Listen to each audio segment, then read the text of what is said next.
Baik, Assalamualaikum warahmatullahi wabarakatuh. Perkenalkan, saya Endi Riando, calon guru penggerak angkatan 9, Kota Lubuk Linggau, tempat tugas di SD Negeri 50.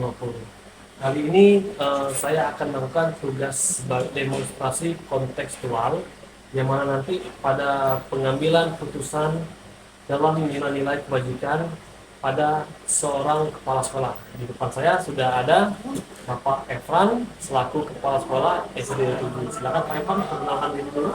Baik, Assalamualaikum warahmatullahi wabarakatuh. Perkenalkan, nama saya Bapak Efran AR. Saya merupakan kepala sekolah SD Negeri 7 Kota Lubuk Linggau.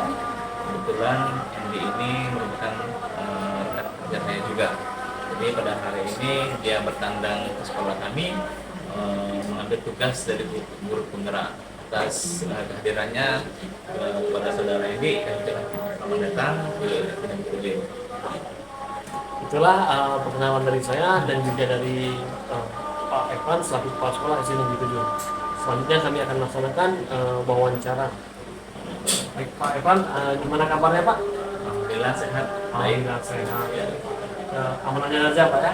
Di sini Alhamdulillah. kabarnya lagi musim durian Pak. Iya, di Kota Lubuk Linggau musim durian sekarang. Jadi gini Pak, ada beberapa pertanyaan yang ingin saya tanyakan dengan Bapak. Ya. Yang pertama ini, Bapak selaku kepala sekolah, bagaimana cara Bapak mengidentifikasikan kasus-kasus yang merupakan nilai IPK dan juga rujukan moral? Baik.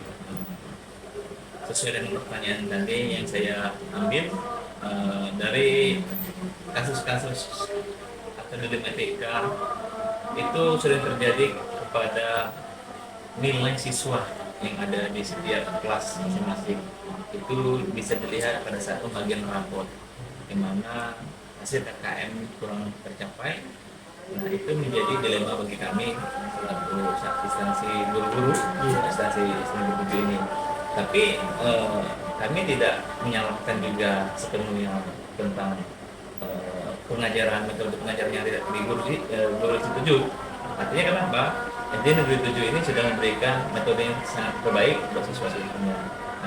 Namun terkendala mungkin sarana dan prasarana yang kurang mendukung, dan juga mungkin dari anggaran dana kos juga yang kecil, sehingga kami tidak bisa melengkapi itu secara instan, mengingat siswa SD Negeri 7 juga sedikit. Berarti dalam kasus seperti ini, antara siswa yang belum mencukupi nilai KKM, standar KKM, dan siswa itu harus dinaikkan Pak ya? Iya, harus dinaikkan, mau tidak mau kita naikkan. Iya. Jadi ada rasa keadilan dalam aturan dan Iya. juga ada juga rasa kasihan seperti itu. Iya.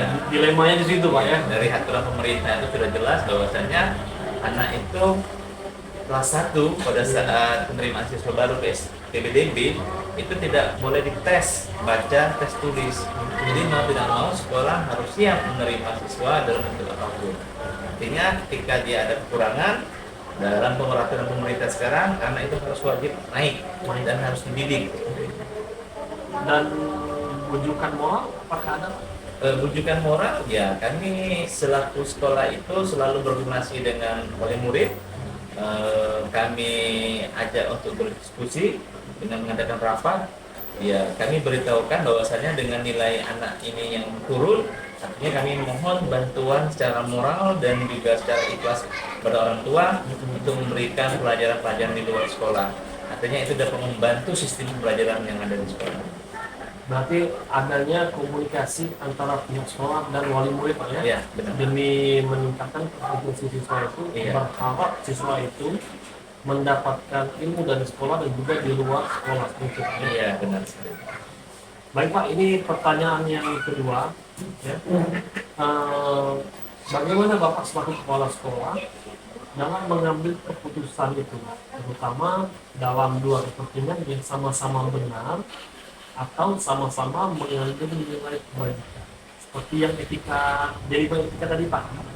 Ya ini posisi kasusnya itu sama-sama benar, dinaikkan dia tidak boleh, kalau diturunkan nilainya kurang mencakupi nilai standar KKM. Nah, bagaimana keputusan Bapak mengambil sikap seperti itu? Baik Bapak, sudah saya jelaskan tadi. Sekarang ini kami selaku kepala sekolah itu menjadi PR besar bagi kami selaku pemimpin. Artinya apapun bentuknya dari program pemerintah, dari sistem pembelajaran K13, bahkan sekarang sudah menjadi kurikulum merdeka, kami sangat mendukung sekali.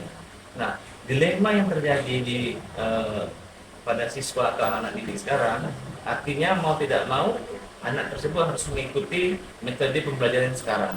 Dengan kekurangannya sarana dan masalah yang ada di sekolah ini, kami tidak menutup mata. Kami di sini selalu berjuang dan selalu berkreasi secara literasi untuk menyalurkan pembelajaran-pembelajaran yang sudah kami ikuti melalui media Google ataupun melalui IHT.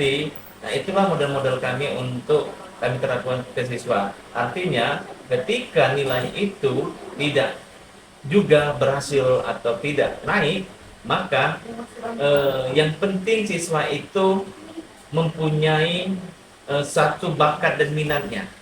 Artinya dengan ada bakat dan minat siswa itu menjadi modal utama buat ke depan mereka untuk menciptakan suatu kreasi bagi diri dia. Berarti upaya sekolah sudah dilaksanakan sepenuhnya ya? Iya, kan? Kompetensi guru dari program IHT Iya. sudah membuat guru itu berkompeten, dan sekarang juga kembali kepada siswanya. Iya. Jika siswanya itu juga belum memenuhi nilai seperti itu, ya kita tetap mengambil dari sisi keadilan dan juga kasihan seperti Iya. itu, tetap dinaikkan menurut undang-undang yang sudah diatur oleh pemerintah seperti itu Pak ya. Keputusan yang bijak yang kami dapat nilai. Nah sekarang Pak, untuk membuat proses itu pasti ada langkah-langkah prosedur. Nah, langkah-langkah prosedurnya seperti apa yang Bapak lakukan dalam hal selama ini? Luar biasa sekali. Pertanyaan yang sangat mencekam bagi kami SD Negeri 7. Bahwasanya SD Negeri 7 ini di Kota Lubuk Linggau sudah sangat terkenal dengan beberapa gebrakan-gebrakan yang kurang kan, dan segi prestasi kan, artinya kurang. Itu dikarenakan karena tidak adanya suatu program-program sekolah yang muncul yang dikembangkan oleh pihak sekolah. Nah, maka dari itu dengan kehadiran saya di sini selaku kepala sekolah yang baru, saya memberikan suatu program kerja saya. Salah satunya program kerja saya itu saya mengadakan kegiatan seperti yang saya lakukan selama ini. Kami mengadakan kegiatan diniyah Islamiyah. Ada namanya permainan olahraga futsal, ada yang namanya tari kreasi. Nah, bareng guru kami sering mengadakan IHT tadi.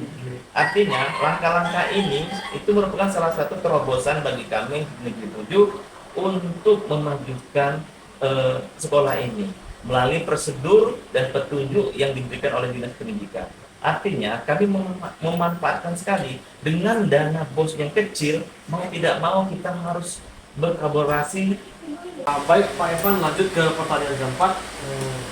Jadi apa saja selama ini yang Bapak anggap efektif dalam pengambilan keputusan pada kasus dilema etika?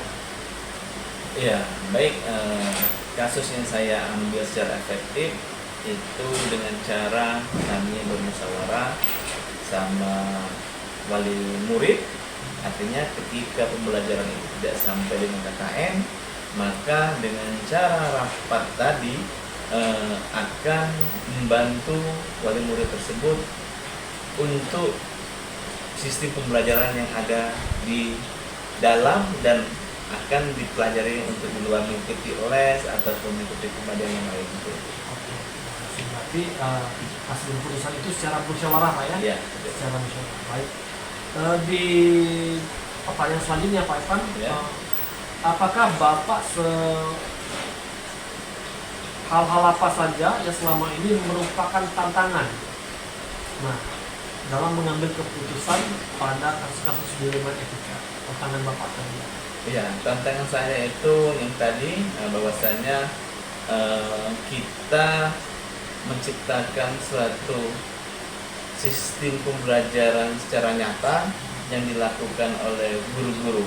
Artinya di sini tantangannya guru mau tidak mau harus mengikuti perkembangan tentang sistem pembelajaran yang diberikan oleh pemerintah. Artinya di sini kami selaku kepala sekolah dengan adanya sistem program-program yang dikembangkan oleh pemerintah sekarang, kami mewujudkan suatu diklat dan mengikut sertakan guru-guru tersebut untuk mengikuti pelatihan tersebut.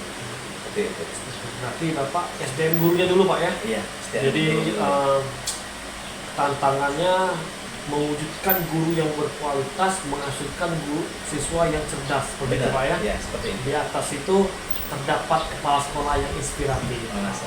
Oke Bapak, pertanyaan selanjutnya, apakah Bapak selaku kepala sekolah memiliki sebuah tata cara atau jadwal tertentu dalam penyelesaian sebuah kasus dilema etika? Apakah langsung di tempat atau memiliki sebuah memiliki sebuah jadwal? Bagaimana Bapak? Baik. Kalau sistem yang saya berikan di sekolah ini sebenarnya tidak ada permasalahan yang sangat besar. Tapi saya lebih memfokuskan kepada guru-gurunya. Artinya di sini saya menggunakan dua sistem. Yang sistem pertama itu sistem administrasi tadi, yang kedua itu sistem disiplinnya dulu. Itu dulu kuncinya. Dengan administrasi guru tadi, guru wajib membuat pembelajaran RPP, silabus, dan juga dengan adanya pembuatan RPP dan silabus tadi, kami juga melakukan kegiatan observasi. Itu juga kami lakukan 1 minggu sekali. Dan dengan hasil tersebut maka terciptalah suatu pembelajaran yang sangat nyata. Yang pembelajaran disiplin guru tadi itu kami ciptakan 1 bulan sekali dengan mengadakan suatu rapat, berdiskusi dengan kekeluargaan. Artinya di sini apa yang ada kendala atau kekurangan apa yang ada di sekolah ini kita evaluasi bersama-sama. Berarti ada 2 kegiatan Pak ya? Iya. Kegiatan pengembangan dan juga kegiatan rutinitas. Iya, kegiatan benar. pengembangan ini terdapat pada observasi dan juga supervisi akademik tadi Iya, Pak ya? benar. Dan kegiatan rutinitas itu di dalam rapat bulanan. Iya. Berarti susunan langkah-langkahnya seperti sudah terjadwal Sangat dalam terjadwal. pengelolaan Bapak selaku kepala sekolah ya. Betul sekali. Oke, terima kasih Pak. Pertanyaan selanjutnya Pak, adakah seseorang atau faktor-faktor apa yang selama ini mempermudah Bapak dalam menyelesaikan kasus pada pengambilan keputusan pada nilai-nilai kebijakan? Baik, yang pastinya itu ada. Ya, ada orang yang membantu saya. Salah satunya itu guru senior yang ada di sini, yang mana itu orang yang kami percayai atau panutan kami kan. Di samping itu juga ketika ada permasalahan itu saya tidak bisa mengatur saya sendiri. Artinya keputusan itu dengan hasil musyawarah guru yang ada di sini. Seperti itu. Oh, berarti tentu ada yang melibatkan guru Pak ya? Iya. Apalagi guru senior yang lebih bijak memutuskan keputusan. Betul sekali. Berarti Bapak tidak mengambil keputusan atau kemauan sendiri. Iya. Intinya keputusan itu hasil dari musyawarah pada guru-guru tersebut. Iya. Sangat bijak. Oke Bapak, ini pertanyaan terakhir. Iya. Dari kasus dilema etika yang kita bahas ini, Iya. hal apa yang dapat Bapak petik dalam pengalaman Bapak pada saat mengambil keputusan? Baik, ini pertanyaan yang sangat sulit bagi saya, tapi sangat menyentuh bagi saya. Bahwasanya awal saya masuk di Negeri 7 ini banyak sekali pelajaran yang saya ambil. Salah satunya di sini banyak kebutuhan atau sarana prasarana yang harus saya tuntaskan, tapi tidak bisa saya laksanakan dengan memberikan telapak tangan. Artinya dengan usaha saya. Salah satu contoh, kemarin di sini dalam segi administrasi dan segi buku dan juga kegiatan-kegiatan di sekolah ini tidak ada yang berjalan sama sekali. Saya bingung, tapi karena keseriusan saya, karena kesungguhan saya, motivasi diri saya sendiri, tujuan saya untuk menjadi kepala sekolah itu apa, itulah yang membuat saya semangat.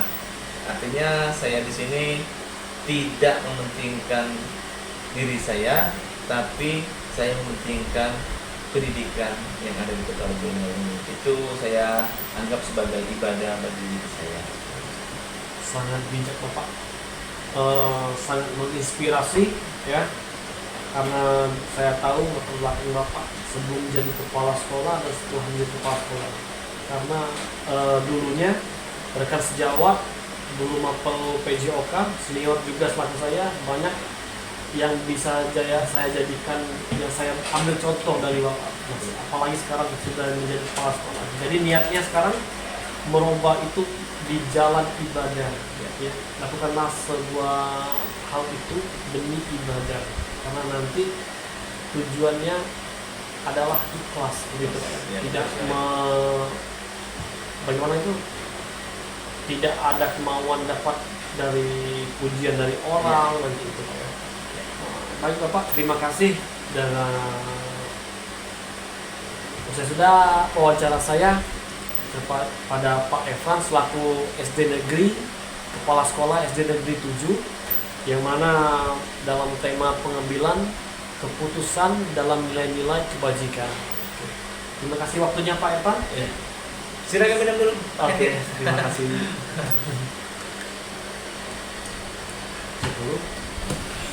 Kan dia hilang lagi Kak. Tadi Bapak Sandi, Iya. aku lampu. Aduh. Ayo,